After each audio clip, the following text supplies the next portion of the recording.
Oh, all right. We're back again. What's going on? Robbie, Alexi, how you doing? How you doing? Yeah, it's good to be on the preview. All right. All right.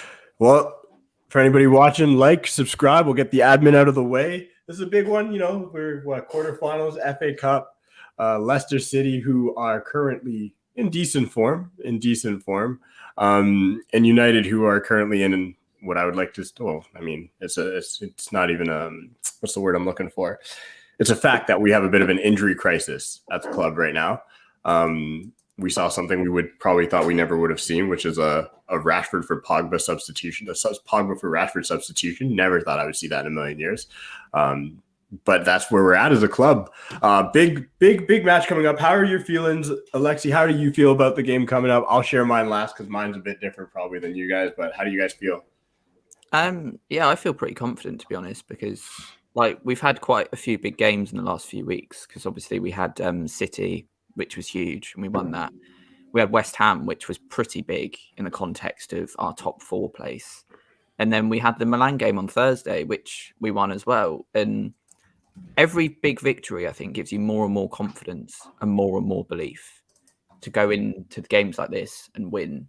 And we do have a pretty good record against Leicester. Historically, over the last few years, we haven't really lost to them too many times. They've got a few players out, like Barnes, Addison, Pereira. Yeah, we have players out as well, but I do feel really confident. It's away from home as well. Especially after Thursday, I believe in this team now a lot more to just take us to that next step and get to a semi-final. Robbie, you got the same confidence? You feeling that the string of big wins is going to help us against Leicester? Well, it's one of those kind of occasions where the FA Cup, at the end of the day, it is silverware, but I'd much rather focus on the league and the Europa League. I think the Europa League, we've got a really good chance at pushing on and winning it, especially with the draw against Granada. I mean, they've got Roberto Soldado, who is terrible. That's their striker, and they've not got a lot in the way of teams we're up against as well. It's really Arsenal and Ajax, Roma. You're just I would love to take them, and I honestly couldn't care who we got in the draw. But whenever you look at a team like Leicester and the teams who are left in the FA Cup draw, you would take any of the Europa League teams that are left in it over the guys who are left in the FA Cup at the moment. 100%. Let's say that Man City and Chelsea go through, along with Southampton. I'd probably take Southampton. Yeah, we'd probably take Southampton. But you still look at it and you think it will be easier in the Europa League. So, Bobby, it's good for you to actually be in here. You're always welcome on. Cam is your boy in the football terrace. If Bob's wants to come on, Bob's can come on. I got the link for him. But anyway, going back to the actual game. I keep talking, as I said, about the Europa League games ahead and the league games. But whenever you're talking about, am I confident going into the game? I'm probably more confident than you, Cam. I think we will win because, yes, Leicester do have injury concerns like us, but, I think we'll deal with it better. But, yeah, it's one of those occasions where I couldn't really care less. Obviously, I hope we do win, but I won't be sitting absolutely devastated. So sitting in front of the TV, just wanting the day to be over. It won't ruin my weekend. So for me, any United loss, I never feel great about. But that's exactly where I'm sitting right now. I actually don't think I think we might lose this game. And when I say I think we might lose the game, it's not.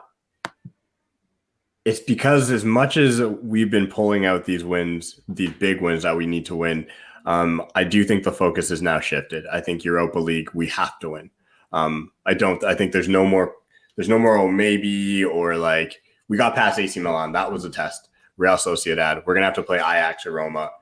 Realistically, we're going to have a harder route in the Europa League than some teams have had in the Champions League. Like straight up, like it's funny. Like those two, like Ajax was a Champions League team not too long ago. They made it to the semifinals. They made it to the final. Like that team's been good, right? Roma, like, and I'm looking past Granada, and I shouldn't, but I don't think Granada. I think like there's certain games, there's certain teams I don't pay enough. I won't pay enough respect to, and Granada's one of them. I won't. Real Sociedad, I was scared of. Leicester. The reason I'm a bit scared of Leicester right now is when you come off a game where you score 5 goals, your confidence is really high. Really, really high. I know it was against Sheffield United, but Sheffield United shut the door against us. Can't see that though, right? I'm going to actually quickly just. I've got a question for you, and it's see, like, if you think we can obviously challenge, you know, and let's say Europa League, and then let's say finish second in the league, you know, Man City are going to run away with it. Yeah. Do you think we've got the squad depth to actually compete in both? See, that's the thing. And the FA Cup. That's or the do thing. you think we need to focus on one? Or because I don't feel as if Ole's doing that. I don't know about you. He's not. He's trying to win them all, you know, and it's kind of backfired. Yes, we're in the Europa League, but we got put out the Champions League because we didn't rest our players against teams like Luton. So Ollie's not, but the players are, I think, now. This is the thing. I agree with you. Ollie is trying to win everything. He always will. It's in his DNA. So when people were like, oh, Ollie doesn't care about trophies, this or that, I'm like, the way he's setting us up is saying otherwise. He's trying to win everything. But I do believe those latest comments, we'll see based on the lineup that gets picked tomorrow if Ollie's taking the FA Cup as serious. And I would not be surprised to see a kid like Ahmad start or him do something like that, or if Twen Zabi starts, for instance. If we see anything like that, a Brandon Williams start, you now know Ollie doesn't care about the FA Cup. Like, you've got to think there is an international break coming up. So, you know, unless players are injured, there's no real reason to rest players because he's not going to rest them for the international managers. That's a good point. That's a good point. You also know that whenever they do go on an international break, and you know that does happen, they're all going to get injured. That always happens. You know, Rashford's coming back with one leg. We need Ollie to put his foot down. Scott McTominay will. I don't know. Well, I mean, Scotland are playing some terrible teams in these. You can let Scott play. You know. You can let Scott play. You can let Scott play. Yeah. Ollie's got to put his foot down when it comes to Rashford. Rashford can't play. I mean, yeah, I can. He's got to be on the phone. Pogba in the squad. Pogba, I don't even think Didier Deschamps would actually. I actually don't believe Deschamps will play Pogba based on Pogba just coming off injury. I don't think he'll risk Pogba because he needs Pogba for the Euros. Like, he needs him, and he knows United isn't going to rest Pogba because we need to finish second. We need to win the Europa. Like, so he knows all this. And Didier Deschamps, and there's no chance that he's going to play Paul Pogba with the squad depth that he has. He can give Camavinga a go. He can give other guys. The worry is Rashford. The worry is basically for me, Rashford. Like, if I'm going to be completely honest, if Rashford gets hurt, Luke Shaw too. Like, I love that Rashford got. I mean, Luke Shaw got his call up, but this is the worst time. The worst time. Like, no, it's not. Cam, you want him to go to the Euros. You know, you want him to thrive. And I think if they would just take him to the Euros, let's say, and not give him a run out in the games previous, you know, I think this is the only chance he'll get before the Euros, really. I think he'll definitely start over Chilwell. He's been absolutely terrible this year, to be honest. And but what I'm going to be doing is I'm going to be hosting. This is my chance to plug it because Bowie put in Scotland aren't playing anyone worthy. So I'll be sitting down with anyone who wants to come on, really. An international roundup episode, which me and Cam done a while back. We covered all the United players who were playing an international break, and we basically just discussed how they were getting on, and nothing to do with United. To be honest, it was just, I was just high over the fact that Scotland managed to qualify for the Euros, so that was another reason I wanted it to happen. But I mean, it probably won't be thrilling playing against the Faroe Islands. I don't think we'll have much to say about that one. Is it the Faroe Islands? Yeah. I think, yeah, I'm sure it is. I think like joiners and plumbers and school teachers. I got it. So I got a question for you guys then. So you're both pretty confident going into the game. Alexi, I always like to ask the question then, so you're confident, but is there anybody on Leicester's team right now that you would be worried about? Like we should be looking at and being like, you know what, we actually have to stop them. He's still laughing about the Faroe Islands. Sorry.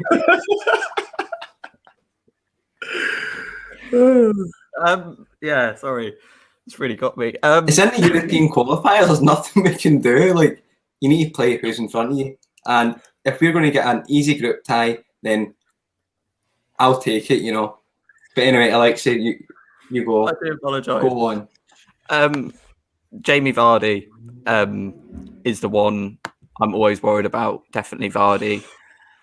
Chellerman's very good player, and even like from their defensive point of view, I think indeed he's really, really good, and he's kind of for me a player we could maybe do with. Because we're going to the summer and we're thinking we're probably going to get a holding midfielder. Nobody buy from Leicester anymore, though, dude. They just ripping everybody off. You're looking for Fofana, and like Wesley Fofana, he has been really solid this season. And you think if Maguire's going to cost 80 million, yes. To be honest, I really like Maguire. You can't help the fact that he had an 80 million price tag on him. We desperately need a defender, And I don't think Fofana is going to budge for much cheaper than that. Mind you, though, do you guys think, this is slightly off topic, but obviously with COVID-19 and everything that's happened, do you think that's going to lower some of these prices? So if a Maguire went now, do you think maybe it'd be more like 50, 60? Yeah, I agree with that. I think the thing about Leicester, and this is like they've continued to do it, like Chilwell was robbery. Like for 60 million, right? Maguire 80 million was robbery. As much as he's been like, I don't actually care about the price I put on Maguire because I think he's significantly helped our team. I'm not one of those people. I think he's been great for us, but we got exactly we did that was not a fair price. It was not a fair price. It was not. But see, buying an English player from another Premier League club, you always get that tax. I get plus the tax that you get for a United player.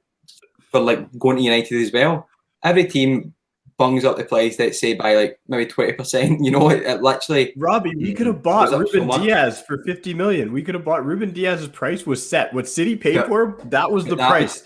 It was out there. That was the price. We need to shop in the Portuguese league more. Definitely. That was such. No, we don't. That was such a risk.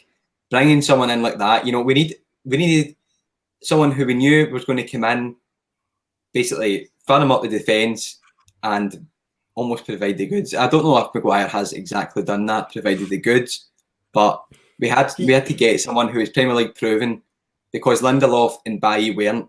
That was the main issue, and looking back at that time, that was the issue. We needed someone who knew what they were doing, could almost command the defence, and a player like Ruben Diaz, probably now whenever you look at it, you'd think, like, shit, we've missed out on this one, but yeah, man. It's like Maguire. You probably couldn't speak a word of English. Like, for about, was it 90 to 100 million? We could have got Fernandez, Diaz, and Telles from that league, and they're all pretty good. And that's for nearly the price of Maguire, thereabouts. So, yeah, like it does show how inflated the Premier League is when those three pretty good players are about 100 million altogether. Because Telles wasn't that much, was he? Telles was 15 mil, which is a good deal. Yeah. Telles is a good deal, and Telles is a perfect he's the perfect. Compliment to Luke Shaw in the sense that he's not quite as aggressive defensively, but he still can do a job. But offensively, he's got a better cross on him. He's better. Like when some players, you just look at them on the ball and you're like, that guy's a good player. Like that guy can play. Like he just looks silky. He looks smooth on the ball. Where you watch it's him and Wan-Bissaka when they play together, it's peak because you watch the difference of like when Wan-Bissaka gets on the ball. And then when Telles gets on the ball, you're like, one looks like he needs to figure out what to do in his mind, like thinking about it. The other one just moves with the ball. He just glides. And who I'm worried about, honestly, is not the strikers for Leicester, because I do think our defense can keep them quiet. I'm worried about their midfield. I've been on record saying I think Tielemans is overrated. I'll take that back. I think he's a fairly good player. But Tielemans, the combination of Tielemans and Ndidi, I did think he was fairly overrated because people were talking about him like he was. That's a crazy shout. No, I don't think him at United. To be honest, whenever he was on loan from was it Anderlecht he was from? Anderlecht, yeah. And whenever he came on loan, I think it was the first year he came on loan, and we were kind of uncontested, in the market. It was only really Leicester, and I was like, wow, why have we not went in for this guy? But I mean. You're open to your own opinion, Cam, but no, the reason I thought he was overrated is because he was being mentioned in the same breath of like I remember people saying this like with chess that we're starting Paul Pogba when we could have had Tielemans. I saw that comment come out. Like I saw it like multiple times. It's like, and for me, that's when a player is now being overrated. It's like, yes, he's a good player, but he's nowhere near a Paul Pogba. He's nowhere near a Bruno Fernandes. He's not in that class. But our midfield is not going to have Paul Pogba. I believe Ollie is going to, and I hope he does. And when we get to who our starting 11s, we'll get into it. And that's a good segue, actually. I believe Ollie's going to actually sit Bruno. And that's how we're going to know, in my opinion, just how important this guy. You might be wrong. I might be right. I might be wrong. We'll see. It just always seems to play him. Like even against other teams, like maybe he'll get 45 minutes. He seems to sometimes do that one. But as Alexis said, I think we'll still go with quite a strengthened team. So who's your team then? Let's start with you, Robbie. Like who's you picking? Yeah, so we'll go through like the keeper and the defence together. We'll try and agree, come to an agreement somehow. So definitely in goals, Henderson I would go with. Yep. I think De Gea just kind of needs that extra 2 weeks. I think I actually don't know what happened. I've not really looked into it. He had a child. It's like, and I think he has a deal in his agreement. It seems that he was saying like, listen, when I have a kid, I'm going back home, and I'm going back home for a bit. Yeah. To be honest, we've got the cover, and we still did have the cover at that point as well. So we're keeping it very different. Sooner we get a player like Sergio Romero, who's an international keeper, really one of the top keepers. He's one of the top keepers in the world. I still don't care what anyone says. He lost a spot to Martinez for sure. Emiliano Martinez is going to be the I mean, he is really good as well. Like he's in Aston Villa, and so I would go back with Dean Henderson. I think he still deserves the run of games. He's really not put a foot wrong. Almost. I mean, I know everyone said with the goal. What was that goal? AC Milan. It was 100% his fault. I don't care what anybody says. No. People try to blame the defense. I don't care. That was right at him. It was his fault. He should have saved it, but you also need to remember, like, see for keepers as well, at that age, they're always going to make a mistake. And I do keep saying this, like, at that, obviously they can get scrutinised and they can get absolutely destroyed in the media, but whenever they're playing at that age, at such a high level, they're going to make mistakes. And, I mean, what's the point in not playing Henderson? Because, I mean, De Gea makes mistakes. So for me, I would go with Henderson, left back, Alex Telles as well, because I love Luke Shaw to get just kind of nurtured, Don't want to make it injured. We need him for the rest of the season. And I hope he does play for England as well, to be honest, over the break. And then in centre back, I'm pretty sure Bailly is questionable. I'm sure I've seen that somewhere on Twitter, that Bailly possibly won't feature in the team. I don't know if he's going away on international duty. I'm not too sure. But I would definitely go with Victor Lindelof. I felt as if he was great against AC Milan as well. Pretty solid. I didn't really put a foot wrong. And alongside Harry Maguire, he's always going to play. Yeah, Harry's never going to not play. And right back, another player who's always going to play for me is Armand Bissaka, because we have no other right back. It's literally because we have no. So Alexi, let's hear your team. Defense. Yeah, Henderson definitely. I think he's been great overall, and I think he was at fault for that goal. Cam, you are right, but do you guys remember what De Gea was like when he was younger? He was. I'm not. Listen, I'm not saying he shouldn't get to play because of it. I was really frustrated with there's so many Dean Henderson truthers who are like the all-outers who basically wanted to just blame the defense again and not just. It's like I'm even keel with everybody. That was on Dino. Yeah. But see what I got from that though. It's like, see, as long as you've got two keepers who can they can help nurture the other one. I mean, now it suits Henderson even more because he's got a world-class keeper next to him and David De Gea. But David De Gea got nurtured by, I mean, I don't know if it really was nurtured, but he helped to rest David De Gea because Anders Lindegaard, he was not great. But at that age, probably about the same age as Henderson just now, he was in and out of the team, and it probably done him the world of good. And he learned a lot of things probably from watching on and learning day by day at training and improving. So yeah, I'm happy with how it's going, really. Yeah, and it's kind of worked out for him as well because, like, obviously he got to play those extra league games, but then you've got to think, like, we're in the rest of our season now is, I don't want to jinx it, but I think top 4 should be all right now. So it's kind of revolved around cups, and Dean Henderson's always going to play in the cup games. So he could be really pivotal in whether we win stuff or not this season. Mm-hmm. And if we do win things and he's been in goal the whole time, that's pretty big for him. Yep. You know, if he got his first trophy off the bat in his first season, it'd be huge. But yeah, Wan-Bissaka as well, right back. I think he's like, him and Luke Shaw have just upped their game so much for me recently. Because like before Christmas, I was getting a bit annoyed with Wan-Bissaka. I just thought like his attacking output was just so bad, and he was out of position a lot. But he just seems to have matured a bit and trained a bit, and he's clearly improved. And then, yeah, I think Maguire and Lindelof once again have improved a lot. And yeah, people need to look at them objectively, because people look at them with their pre-existing view that they think they're not very good. But if you just take your hat off of whatever you're thinking about them before, and you look at those two objectively, you'd say they're pretty good defenders. And then I think Luke Shaw will stay at left back. While I would like to see him given a rest, I just think he's probably our most important player at the moment. So I disagree there. I think Telles will start because of what you said there. I think I just think there's an area of we have to be careful with Luke Shaw. And Telles is good enough. Telles is good enough. That's the thing. If Telles wasn't good enough, I think he wouldn't play. I think Ollie's very much of the mind of, if you're not good enough, you don't play, and I'll stretch players because other players aren't good enough. That's what we're seeing with him. So I do think Telles will start. And I think I agree. I picked the same back 5 as Robbie, but I want to touch on the improvement that we're seeing with Lindelof and Maguire, and to give a bit more credit to Dean. I think a lot of it's up to him too.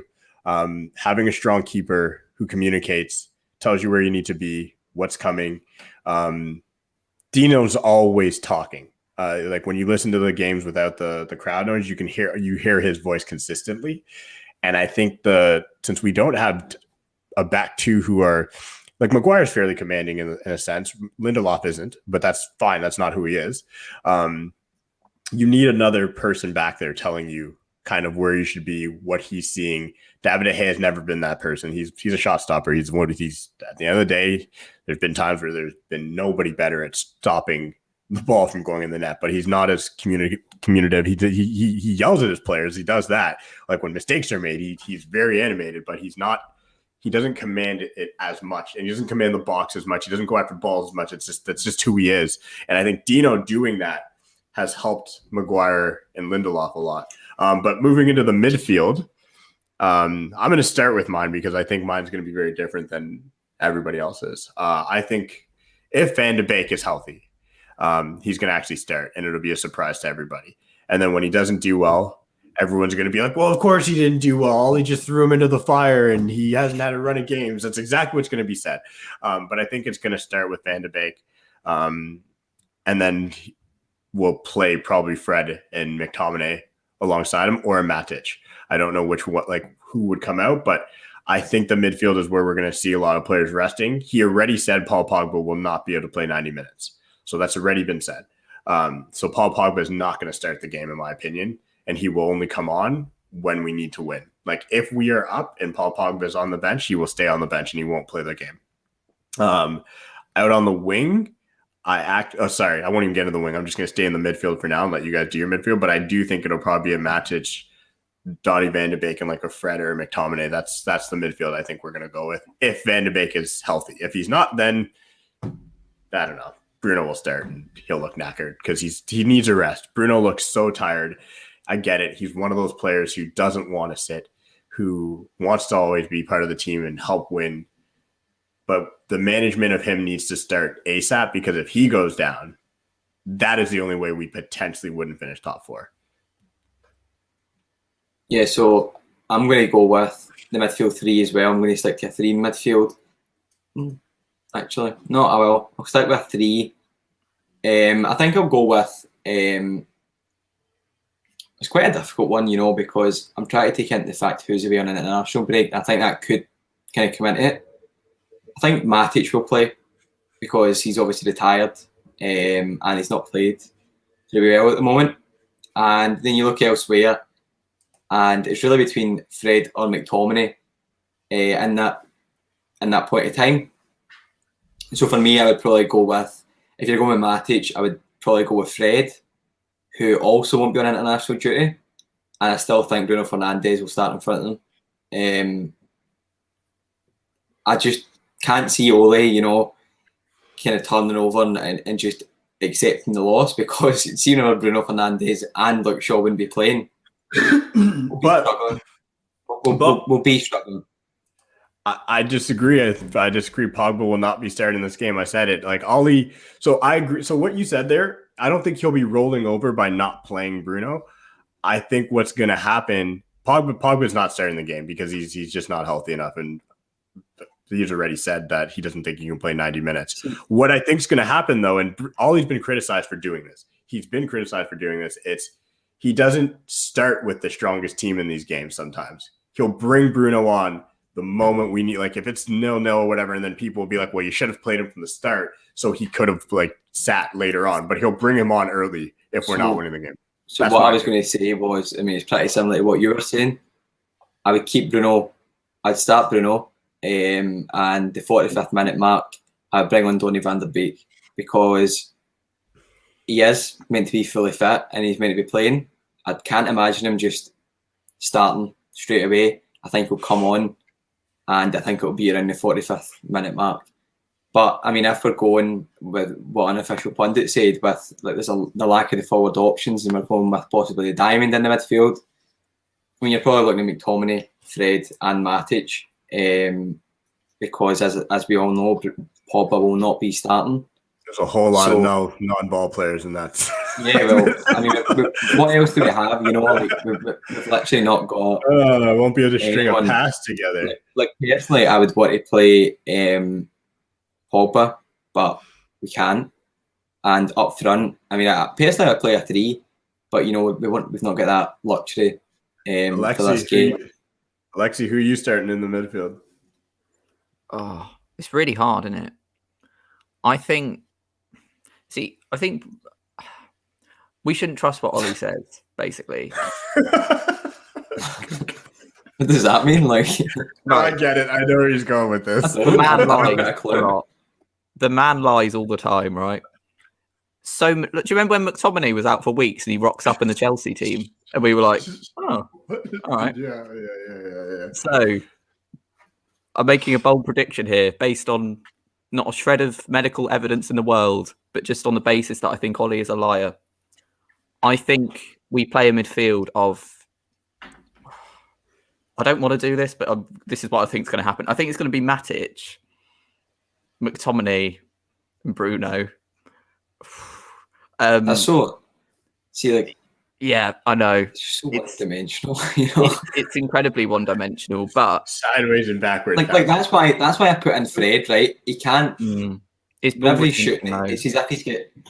It's literally as if he's got flip flops on. Like he's kind of lost in that sense, but I think he's different, and he gives a much more kind of like different impact to the game, as in like McTominay and Fred. McTominay and Matic, sorry. Like, I don't know if we'll see. I don't think we'll see Fred again after the other night. I don't think he was necessarily bad for the whole game. I think he was terrible in the second half. He was so bad that first half. I was screaming at my screen. I was like, how are we still employing? And listen, I don't like coming down on players, but I was like, how are you still employed for United? Like this is like you should be. Because we have no one else. That comes down to it. But Garner and bring up Hannibal. Like anybody's got to be better than Fred. What we need is one player that can do the McTominay Fred pivot thing in big games. Declan Rice. Player who can do that job. I would love to see one of the younger guys get a game, but it's clearly not going to happen, and it's much harder at the moment as well, because, as we know, I'm pretty sure. So either train with the reserves or you train with the first team. Like there's no in between. So like Robbie, I think that's quite difficult. No, and this is the thing, and Ollie, I've said this before. Bob's and I have had some pretty deep conversations about it too. I think Ollie's down to play youth, but when the team's better. I think like everybody. So everybody he's talked about. Oh, we should play more youth.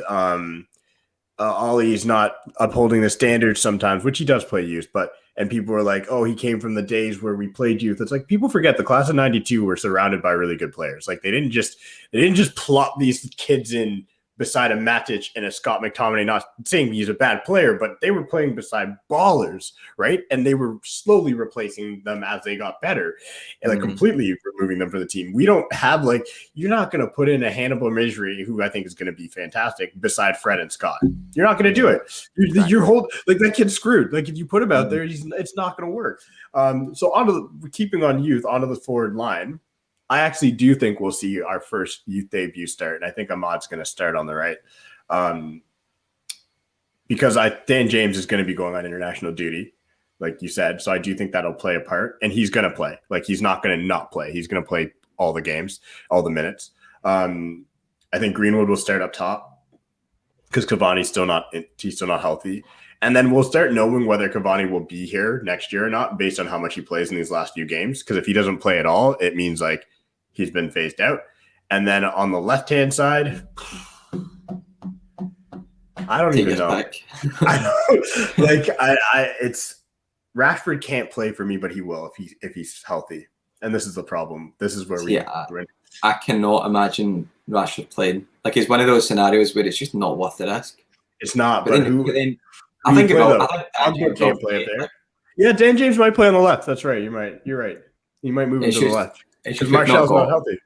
I think I would go with that as well. That would be my front three because I'd love to see Ahmad play. Like I'd love to see him go on. But as I said, like other teams like Man City, they managed to kind of nurture players like Phil Foden. Bring them in kind of 1 week and then take them off, and you don't see them for a wee while, and then they come back and they play absolute world performances, like amazing. Yeah, and then we need to throw in Amad Diallo. Yes, he played really well, but he wasn't meant to play that game. He wasn't meant to come on. For me, I think he was meant to get a few more weeks probably in the reserves, thrive under there, get his confidence up. But yeah, I mean, we always go back to this point. We've not got the rotation. We've not got the players, and this is why we need to start a kind of weakened squad for this game tomorrow. Who you picking, Robbie, in your front three? The exact same as you, but I don't think it'll be Rashford. I think it'll be Dan James on the left, and I think Ahmad's going to need to play because I don't think Rashford will play. I don't think Cavani will play, and obviously Martial is out. So yeah, it's going to be an interesting one. Alexi, who are you picking? I think Martial's going to be there because Ollie said that would be crazy if they start him tomorrow in a pointless FA Cup. That is kind of pointless, in an FA Cup game where we've got the Europa League in the league.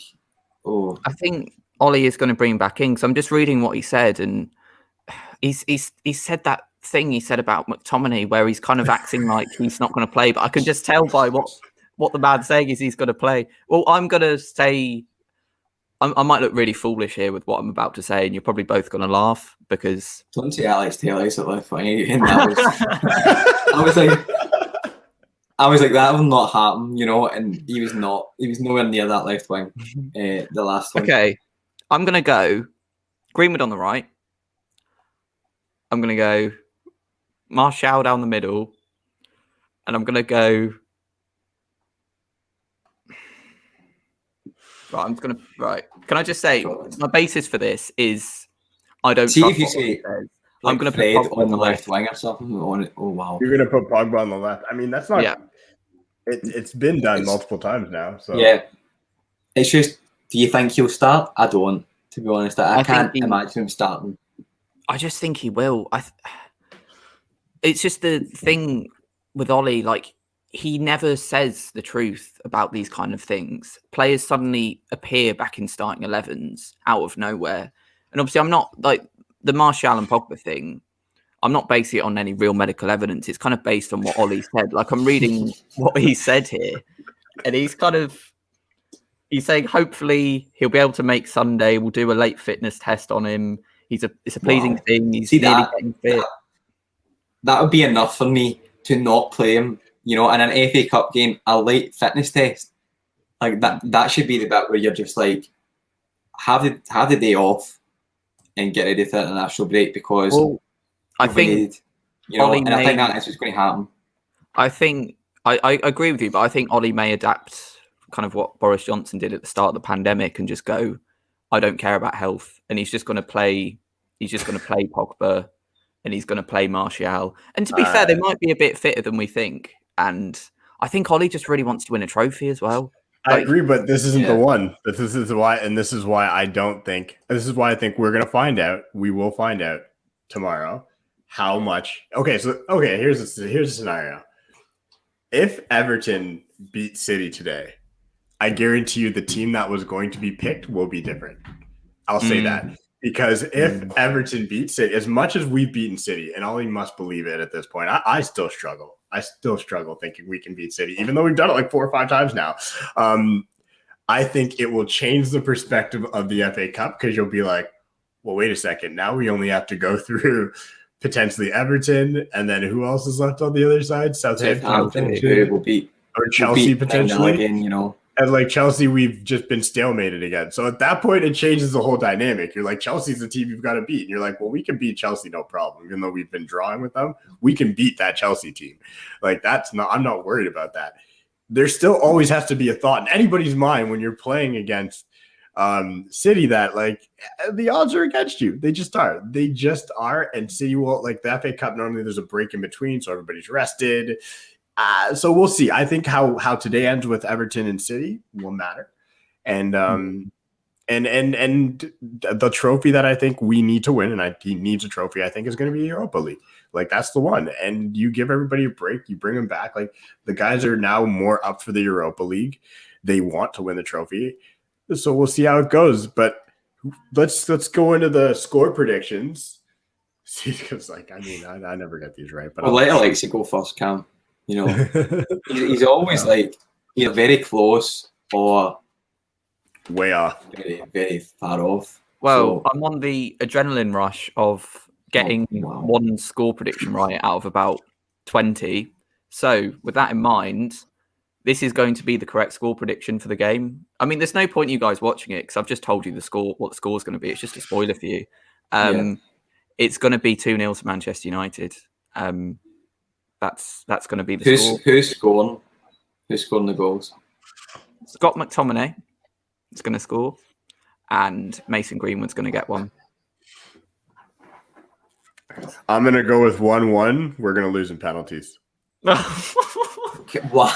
That's so weird. That's the strangest prediction I've ever heard. Well, because FA Cup's no longer. It's not 2 legs, right? It has to end. We're gonna let Leicester score. We're gonna let Leicester score in like the last of the 90th minute. Then we would have already made all our subs. We're gonna be holding on all of extra time. Is there extra time or is it straight to penalties? I can't. See, that's what I was asking. Like, I can't remember, but I get you mean by that because Jamie Vardy. I don't know if you've heard Jamie Vardy's like ritual before the games where he just just drinks bottles of like cans of Red Bull. I believe it. So he'll definitely just get one of them down him in extra time and score a hat trick. Honestly, Cam, he seems to do. If you predicted us just to lose, I'd kind of get it. But it was just the fact you made us sit through penalties as well. You're gonna lose through penalties. It's gonna be something ridiculous. It's gonna be annoying. It's gonna be because Ollie brought on Axel and everybody to try and hold on to a lead, and then we're gonna go through extra time, and the whole world's gonna be like, "See, Ollie went negative, and that's why we lost the game," and blah blah blah. Like I'm not gonna care because I don't like. It's like I legitimately don't care if we lose tomorrow. But that's how it's gonna go down, and I can call the narrative right now. It'll be because Ollie went negative. No one's going to talk about the fact that we had no forward options left. It's just going to be that. You've already got your counter arguments ready for if we lose. I'm ready. I'm ready. Oh, if we win, Peter cool. mentions after this game. I'm okay with it. I normally call like big wins, and this isn't what I feel. I'm not feeling that kind of energy today. I think we're gonna draw, and it's gonna be a penalty shootout loss, and that's fine. Cool. Now we're out of the FA Cup. We can focus on the league and Europa. We're good. That's where I'm at. That's where I'm at today. Wow. Anyway, you know what? See, guys, if we've watched the game, you know, with the Everton Man City game and Everton managed to win, which I don't think so, we'll need to try and review. I think we'll need to review our thoughts in the score predictions, because I do agree with you. I think we'll definitely go for it if that is the case. But I'll go for a 2-1. I mean, I always say Bruno Fernandes penalty because there's always a chance. And I'll get Scott McTominay on the score sheet as well, just because he's Scottish. Like, there's no real. I couldn't care who scores. Like, I couldn't care who scores. Just as long as someone manages to find the game. I love Scott's celebration. Awesome. Two things have got to be in this podcast today: the Faroe Islands and Cam scored. Anyway, obviously, guys, if you want to hear about that at the end of the international break. I'm pretty sure you guys will want to join me. I like seeing Cam to discuss. Yeah, man. Faroe Islands versus if I can discuss Faroe Islands. All right, with that, we're gonna end the stream. It's been fun, guys. Faroe Island, no, that's a great Faroe Islands versus Scotland. That's everybody tune in for that one. That's what you want to talk about. Take care, guys. Like and subscribe if you're watching back. We'll be here for the review with Ahmed. I might pop on for that one if I can. I got to see if I can watch the game. It's not on cable in Canada. They don't have it on. I got to find a stream. So if any of you guys got streams, anybody watching want to shoot me some streams on Twitter, that'd be great. I definitely got to find the game somehow. Same with the City one. If anybody wants to shoot me some streams right now, some links, hit me up. Take care. Like, subscribe. We'll see you again soon.